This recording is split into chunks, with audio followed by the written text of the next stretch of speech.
Chapters 28 to 31. Chapter 28.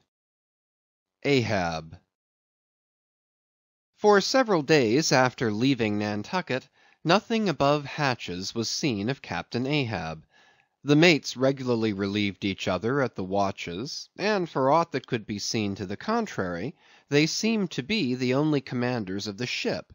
Only they sometimes issued from the cabin with orders so sudden and peremptory, that after all it was plain they but commanded vicariously.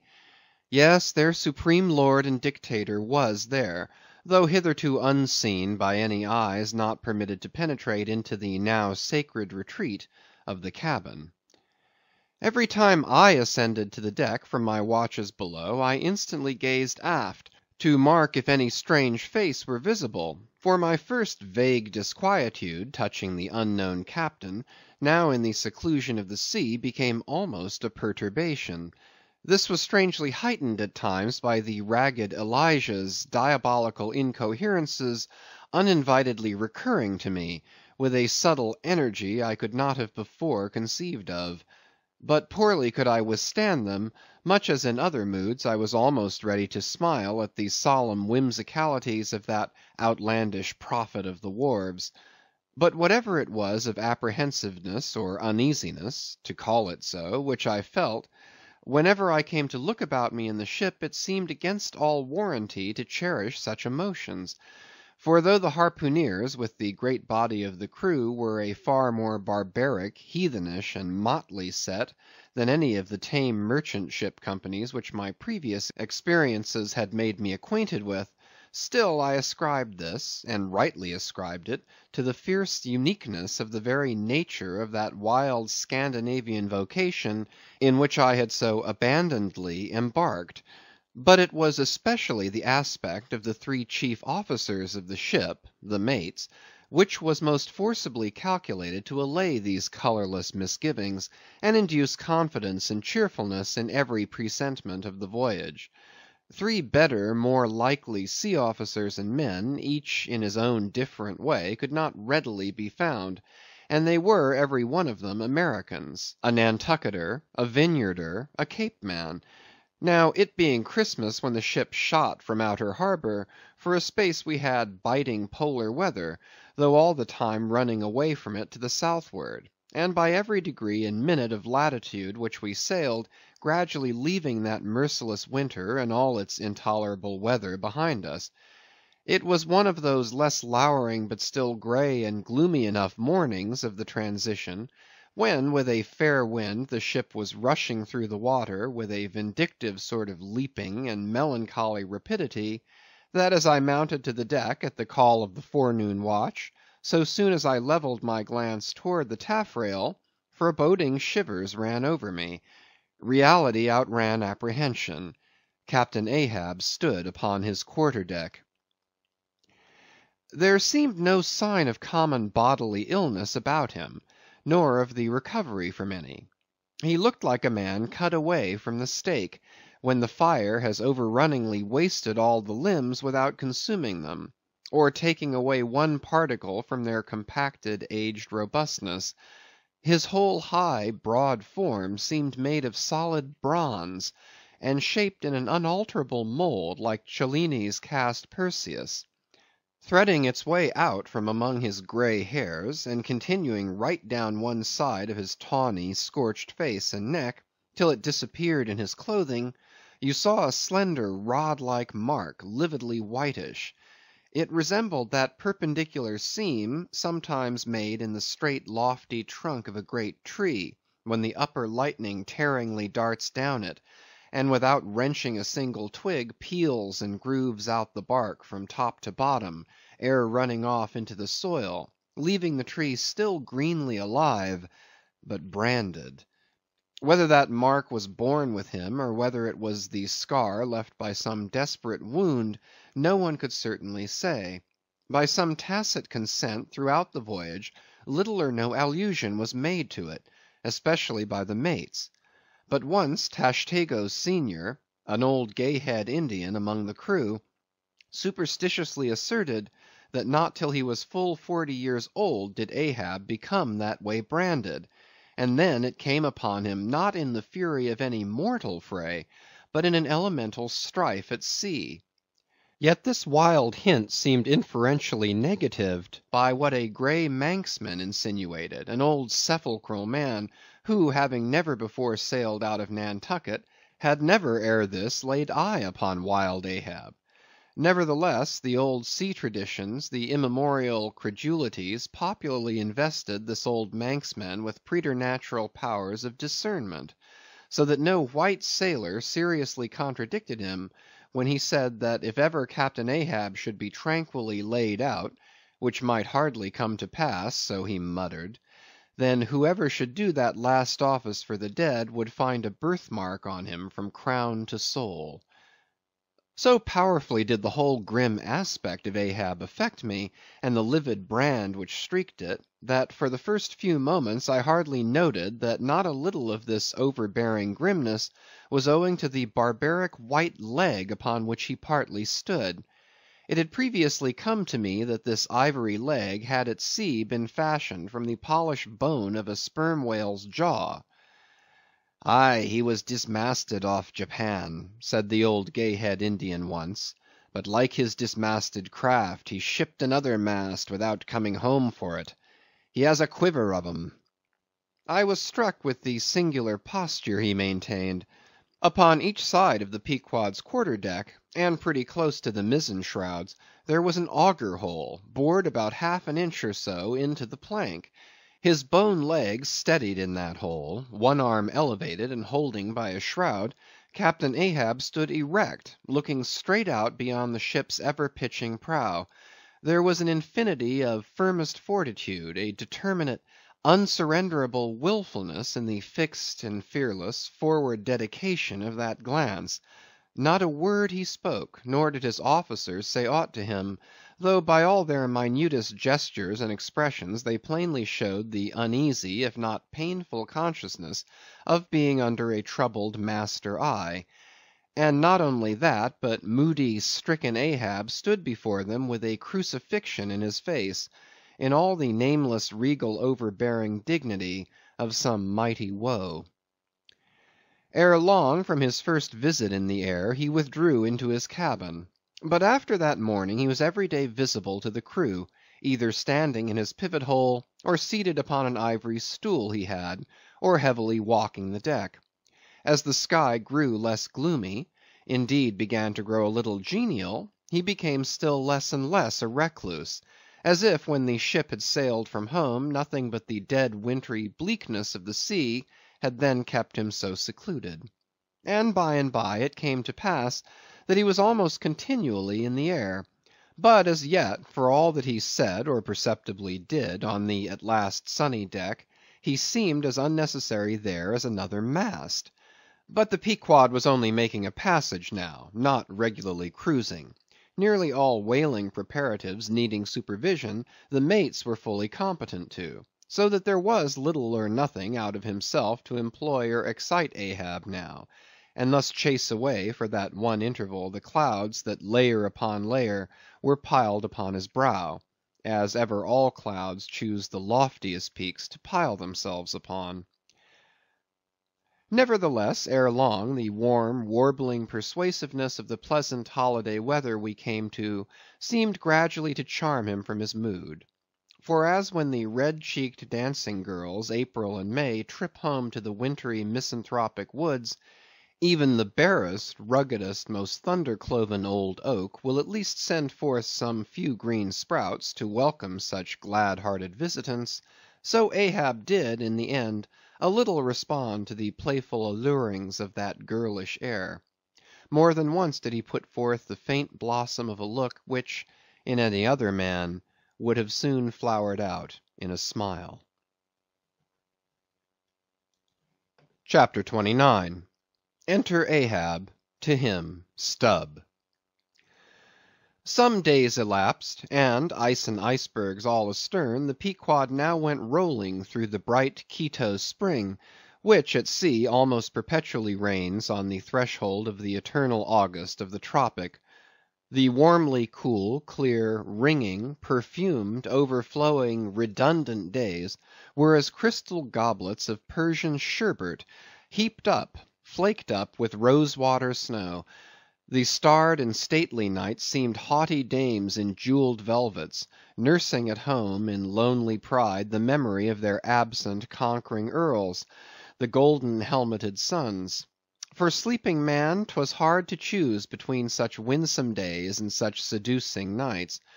But all the witcheries of that unwaning weather did not merely lend new spells and potencies to the outward world. Inward they turned upon the soul, especially when the still mild hours of eve came on. Then memory shot her crystals as the clear ice most forms of noiseless twilights. And all these subtle agencies, more and more they wrought on Ahab's texture. Old age is always wakeful, as if, the longer linked with life, the less man has to do with aught that looks like death. Among sea commanders, the old greybeards will oftenest leave their berths to visit the night-cloaked deck. It was so with Ahab, only that now of late he seemed so much to live in the open air, that truly speaking his visits were more to the cabin than from the cabin to the planks. "It feels like going down into one's tomb," he would mutter to himself, "for an old captain like me to be descending this narrow scuttle, to go to my grave-dug berth."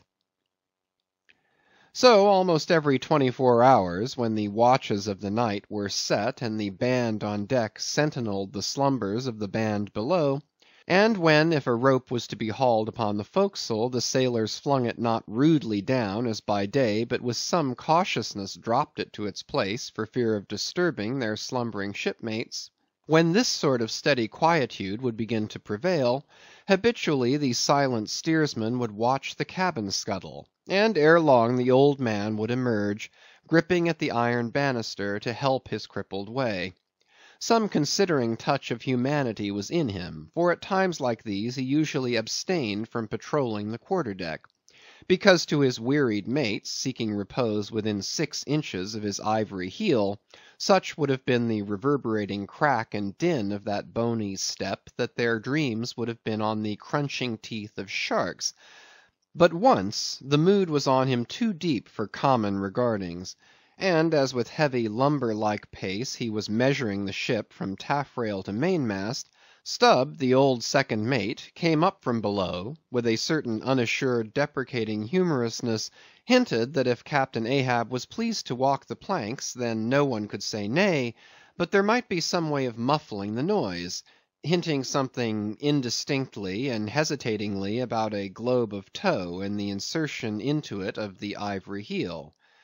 Ah, Stubb, thou didst not know Ahab then. "Am I a cannon ball, Stubb," said Ahab, "that thou wouldst wad me that fashion? But go thy ways, I had forgot. Below to thy nightly grave, where such as ye sleep between shrouds, to use ye to filling one at last. Down, dog, and kennel." Starting at the unforeseen concluding exclamation of the so suddenly scornful old man, Stubb was speechless for a moment, and then said excitedly, "I am not used to be spoken to that way, sir. I do but less than half like it, sir."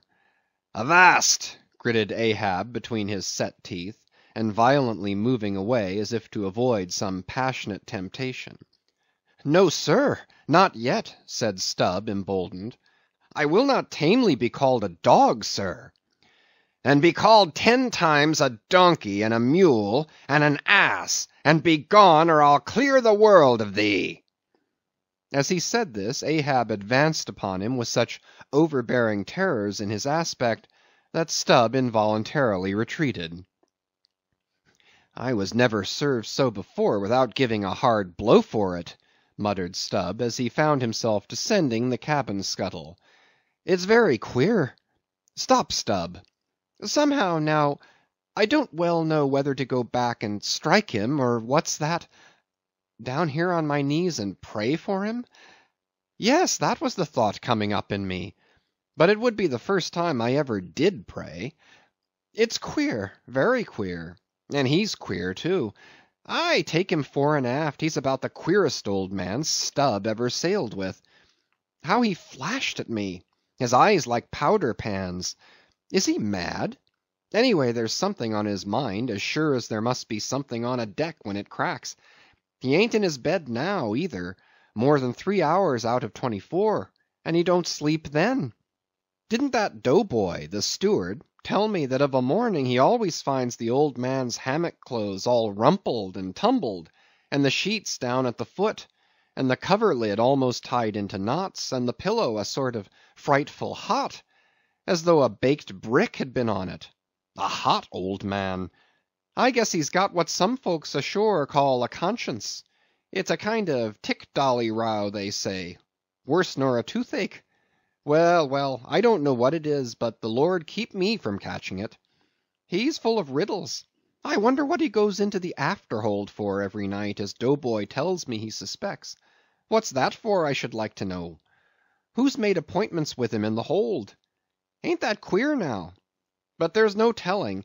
It's the old game.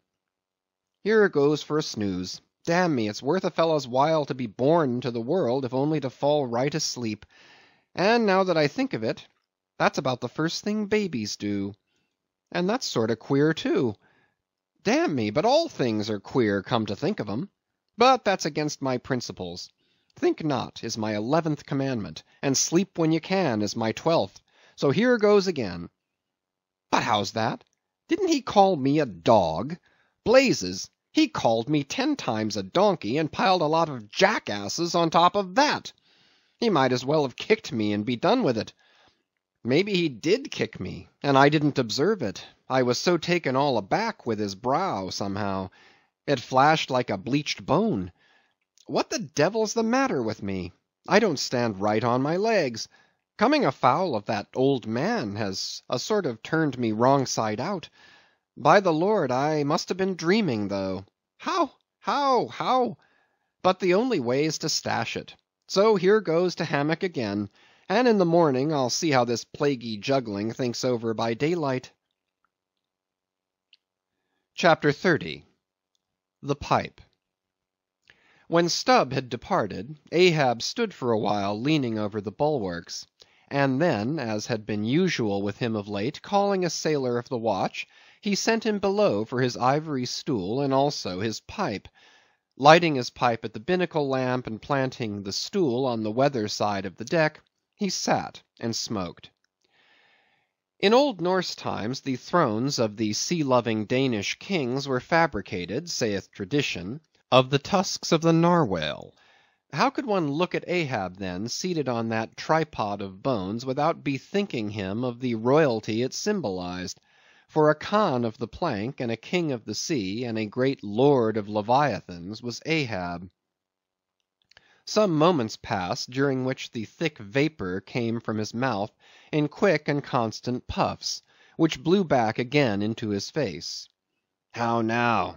He soliloquized at last, withdrawing the tube. This smoking no longer soothes. Ah, my pipe! Hard must it go with me if thy charm be gone.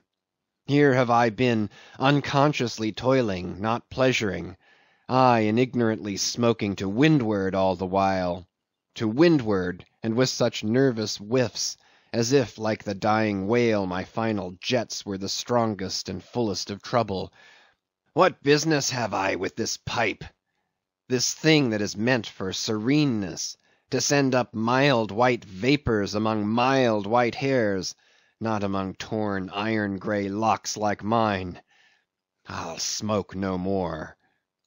He tossed the still-lighted pipe into the sea. The fire hissed in the waves. The same instant the ship shot by the bubble the sinking pipe made. With slouched hat, Ahab lurchingly paced the planks. Chapter 31.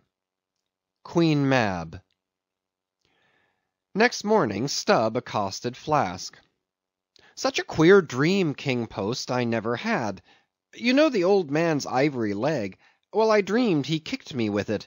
And when I tried to kick back, upon my soul, my little man, I kicked my leg right off. And then presto, Ahab seemed a pyramid, and I, like a blazing fool, kept kicking at it. But what was still more curious, Flask, you know how curious all dreams are, through all this rage that I was in, I somehow seemed to be thinking to myself that after all it was not much of an insult, that kick from Ahab. Why, thinks I, what's the row? It's not a real leg, only a false leg. And there's a mighty difference between a living thump and a dead thump. That's what makes a blow from the hand, Flask, 50 times more savage to bear than a blow from a cane. The living member. That makes the living insult, my little man. And thinks I to myself all the while, mind, while I was stubbing my silly toes against that cursed pyramid, so confoundedly contradictory was it all the while, I say, I was thinking to myself, what's his leg now but a cane?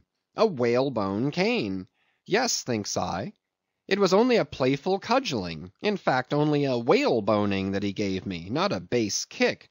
Besides, thinks I, look at it once, why, the end of it, the foot part, what a small sort of end it is, whereas if a broad-footed farmer kicked me, there's a devilish broad insult.